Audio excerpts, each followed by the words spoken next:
Hey guys, Andrew here. Today we're going to have a look at how to do a deadlift. Now, your deadlift's a really good exercise, really good at working the entire posterior chain. So working right from basically the hamstrings all the way up to your traps. So really great for overall development through strength and hypertrophy. Although the only thing with that is it's a great exercise to do in the club. You just have to be really careful with it and make sure you're taking the right steps to completing it correctly. A lot of people end up getting lower back injuries and sorts because they don't do the movement correctly. So today we're going to have a step-by-step instruction on how to make sure you don't get an injury and you get the most out of the movement.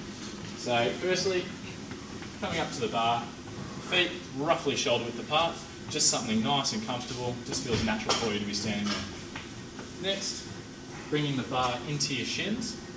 From there, your hands, so your grip, it's going to be just on the outside of your shins.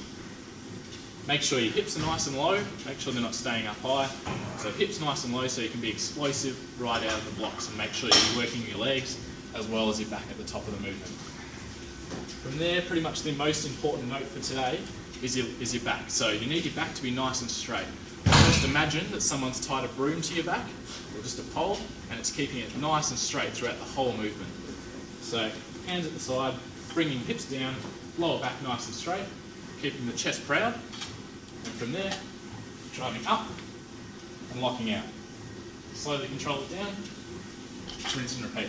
So when you're at the top of the movement, you really want to explode your hips forward. So the drive through the hips is what's going to get the weight up. Now another good tip, a lot of people start rushing through the exercise when they start doing it. So after you've done a single rep, drop it back down to the ground and reset. This is going to make sure your hips stay nice and low, and you're going to properly get that explosive power and it'll keep your back nice and straight. So after you've done your first rep, reset, chest proud, driving up. Make sure you're resetting. So if you drop straight into it, hips are going to come up, back might round off a little bit and you're not going to be doing it properly. So stick to those tips, guys. The important one, keeping the back nice and straight, hips coming down, and you should be pretty much good to avoid an injury. Thanks a lot.